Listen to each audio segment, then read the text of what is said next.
Licensed games took up a pretty big chunk of the gaming industry up until the 2000s. Every movie you could imagine, there was a game for it on every platform you ever wanted. If you like Ratatouille on the PS2, you could also buy the Xbox version, the PC version, the GameCube version, the Wii version, the Game Boy Advance version, the DS version, the PSP version, the 360 version, and a PS3 version. And if that wasn't enough, there was even more. How did these licensed games go from having these many versions of just one game to being basically unheard of nowadays? First, when I talk about licensed games, I mean games that have been adapted from books, movies, TV shows, comics, and other forms of media. I know licensed games can also mean when you use a company's IP for your own game. That's not what I mean here, but I'll discuss those later. Now let's move on to why licensed games used to be so popular. There are a couple of reasons, so let's go through each of them. First of all, licensed games were just plain cool. Getting to experience the story you love once more, but this time being the main character, sounds brilliant. Secondly, licensed games were a safe bet for developers and companies, because there was already an audience who knew about their game. It was easier to stick with what works rather than put something out there and see if it sticks. This also allowed them to get more profits and for their properties to become even more popular. Because of this, many licensed games were also cash grabs. Lastly, licensed games were mainly aimed at children, though there are some exceptions. This is why most licensed games had a lot of hand-holding. Characters would often break the fourth wall just to tell you what the X button does. Anyways, being aimed at children made the games even more popular because most kids played video games, and a parent could go to a store and buy Little Timmy a copy of Harry Potter and the Philosopher's Stone on the PS1 because they've seen the movie, so the game must be the same too. But in reality, instead of this, A wizard, Harry. you got this, You did well in your herbology which as class. everyone knows is so much better. Also, you should subscribe and like the video if you think PS1 Hagrid is the greatest character of all time. Also leave a comment too if you like doing that, it would really help me out a lot. Now let's talk about some of the most popular licensed games from the 1990s and 2000s. Hit and Run is one of the best examples on how to do a licensed game right, and it's one I've had a lot of fun with. It wasn't just for kids at all. It was accessible to everyone and it truly felt like you were in the show. And you can kick Flanders, so it's a 10 out of 10. GoldenEye 007 is another really popular game based on the James Bond series. Sure, the shooting system might seem a little weird by today's standards, but it was a great game at the time and is still pretty good today. And obviously Spider-Man 2 is something you can't ignore.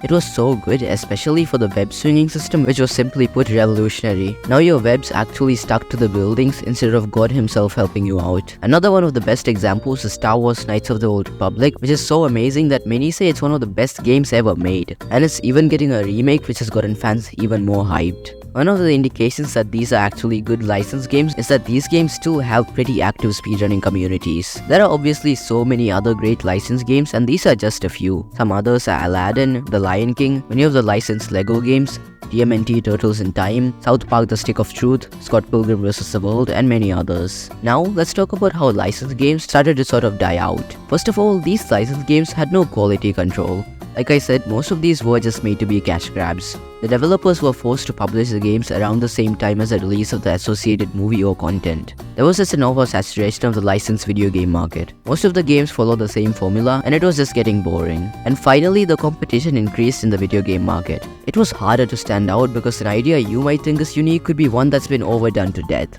So uniqueness was favored over just adapting an existing piece of content. Another reason is also the cost of licensing becoming higher as more popular properties got more expensive. The biggest examples of these bad licensed games are the infamous Superman N64 and also E.T. for the Atari. Superman 64 just had a horrible game design. E.T. was so bad that most of the copies had to be buried. This happened because of the reasons listed before, like having no development time and it just being a cash grab. Sometimes even said that E.T. was supposed to be partly responsible for the video game crash of 1983. Though there are many more bad licensed games than good ones, that's just due to the sheer volume. Some of the lowest rated licensed games are The Simpsons Skateboarding, Fantastic Four Rise of the Silver Surfer, and Shrek Super Party.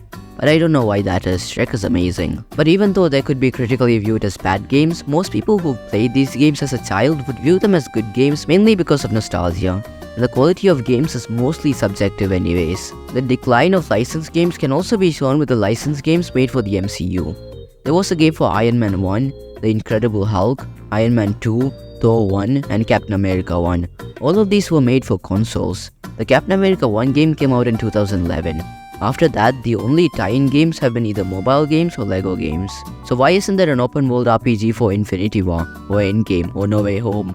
Well, that's because of the reasons mentioned earlier and the downfall of these types of games. So am I saying that licensed games just don't exist anymore?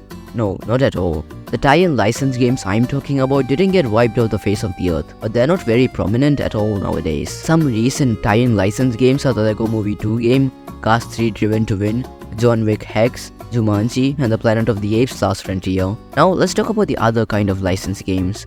Like I said, licensed games aren't just ones that are tied to movies. Any game using an IP from another company is also called a licensed game. And now as time goes on, we are seeing more and more of these games. I believe that these are great because they get to be original and they get to take their time. Some of the most popular games of this type are the Batman Arkham games, the Marvel Spider-Man games, the upcoming Suicide Squad games, Star Wars Jedi Survivor, and Hogwarts Legacy. And the quality difference is really apparent when you compare the two types of licensed games. And most of these original licensed games are really amazing. The Arkham series literally pioneered a new method of video game combat, which is called free flow combat, and it's considered a masterpiece. At the end of the day, even though there might have been more bad licensed games than good ones, the good ones made up for it. They provided amazing experiences to entire generations, letting people experience their favorite movie or TV show world from a whole new perspective. And even though tie-in licensed games being made less nowadays might be for the better, as a whole, the ones that did come out left a huge impact on the gaming industry, and the original licensed games will let fans of many series enjoy a wonderful world and original story. And now, one last piece of advice: don't eat blue cheese. It's a wonderful life philosophy.